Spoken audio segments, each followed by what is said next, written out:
Test, test. Welcome, welcome. Metaphysician 7. My name is Metaphysician 7. This is my little YouTube channel. I go on rants on various platforms, IG, Twitter.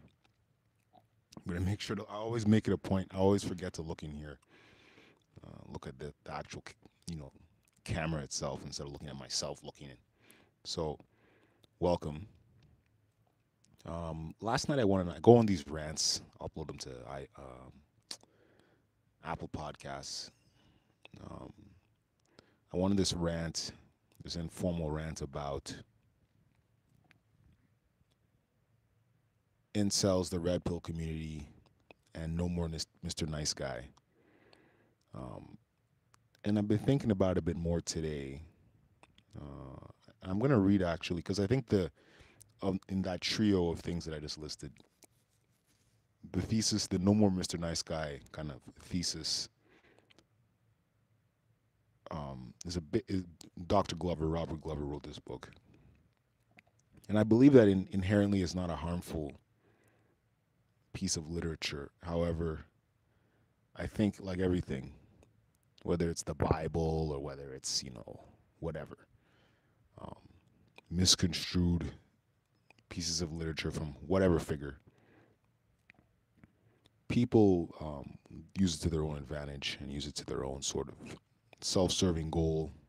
If it's negative, especially, that's where it becomes the problem. If your self-serving goal ends up self-serving is usually a selfish thing, right? But if it does some good, then I guess that's all that matters. However, let me read let me read the description of the book. I'm just reading it from Amazon. Um, Originally published as an ebook that became okay. So when I ranted about it, I said, "Oh, the book that got." Um, I said, "Don't pirate it." I said, "Download the PDF." I guess there was only an ebook in the beginning. Let me see. Let me kill off the low battery setting so I can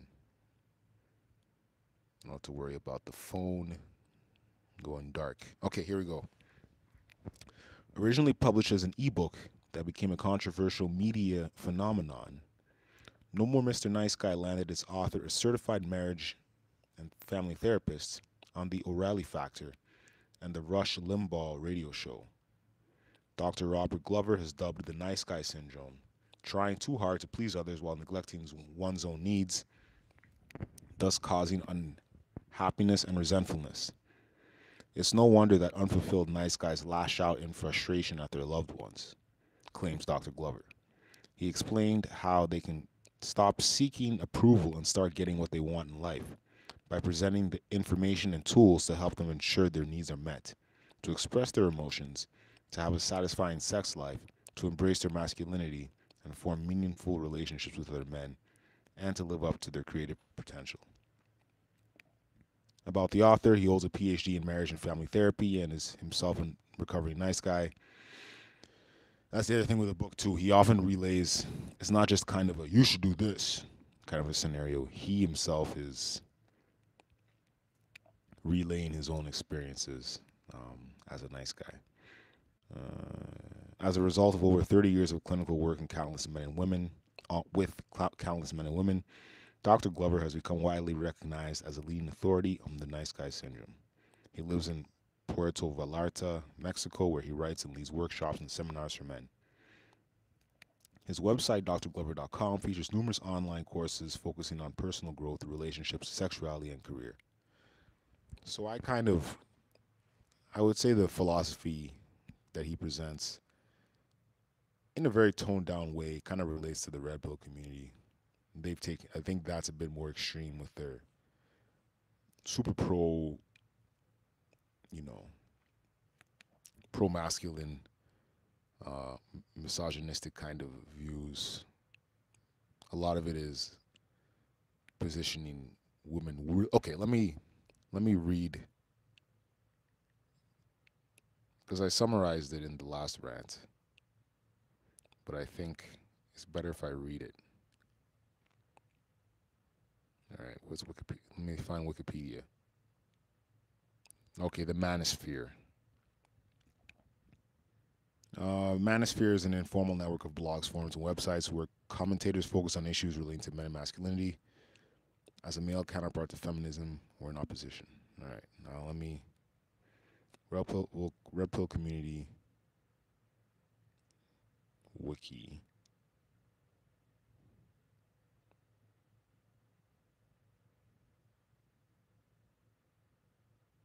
All right, well, let's read it from Business Insider, just so I'm not rambling on for too long here. The man who uses the internet handle Reddit Red Pill, having difficulty understanding women, so on and so forth. It's a philosophy. The basis of philosophy, which underpins almost all conversation in his community, is that females get away with things by virtue of being female. It's an internet community on Reddit founded on the general belief that women have it better than men. It's not a dating advice bulletin, but rather a forum for people mostly exploring an ideology that revolves almost exclusively around gender. Those who swallow the pill maintain that it's men and not women who have been socially disenfranchised. Feminism is considered a damning ideology. Red pillars are quick to cite examples that bolster their points. On and on it goes. Now that is, then tied to this is in some capacity, the incels. I just wanted to go live a bit just to kind of originally speak very briefly kind of about the No More Mr. Nice Guy syndrome. I think that it's worthwhile. It's a worthy read, only because I think that philosophy itself is more about assisting some men, people pleasers, pushovers. I guess you could qualify wallflowers in their. Yesterday I was ranting about it, and I said ugly ducklings. I don't know if that really is the best way to put it, but men who often kind of let the world pass them by. Maybe they get some strength and some kind of motivation out of this book. And actually within that book, there's actually kind of it's like a series of exercises, things you can do in reality that assist with your nice guy syndrome. So I've read through that, and I've read through the Red Pill community, and I've read what what the incels kind of represent and so on. And I do think that whenever you have groups of people, this is a Captain Obvious thing. When you have groups of people who are disenfranchised in some way, or who feel that they are being wronged, again, this concept of there's some kind of force out there, whether it's a systemic thing or it's a real kind of like in the Red Pill community, it's women that they're positioning themselves against. What then happens is any ideology that allows some sort of confidence boosting scenario, people will rally behind that. And you can pick a cause, pick a social issue, a political issue, a neighborhood community issue. Watch how quickly people rally behind these things, and watch how maybe they gain confidence, whereas they wouldn't have had confidence before. A lot of the identity politics almost falls into that. It's like, look at us debating, look at us calling things out, which many of them should be, but I think often it just goes in a direction of you're attracting a bit too much attention for the sake of attention. I know I've gone totally off of the topic. I just kind of rant and then things come up in my mind. The whole Simpsons thing too, with Apu and the sort of Matt Groening basically writing into one of the episodes that people are looking for things to be offended by.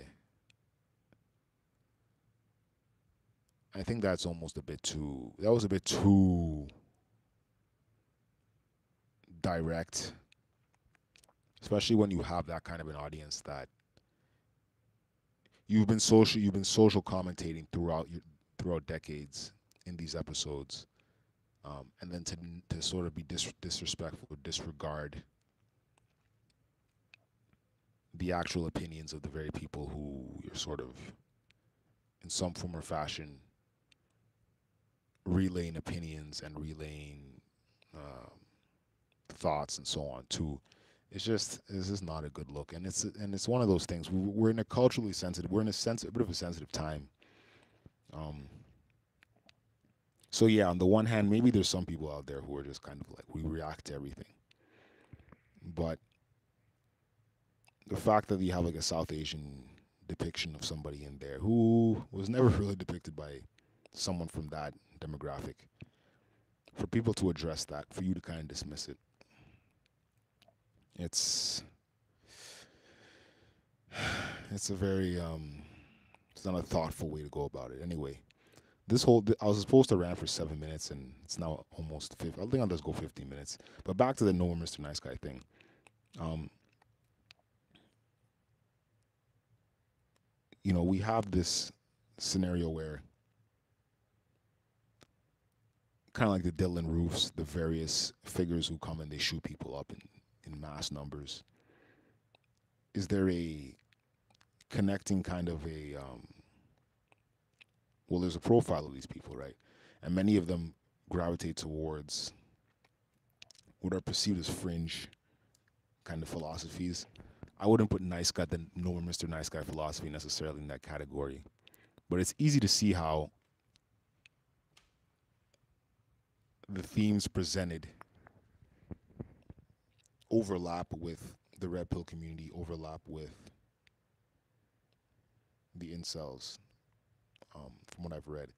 But I think I might actually go a bit more up on this topic again another day, or maybe even on a different streaming platform. Sorry for that, for the burping, but I'm done for today. Keep it 12 minutes. Keep it short. Keep it simple. Oh, I forgot to do the. Oh, I forgot to do that. We're doing it now for the last remaining X number of seconds. All right. Peace.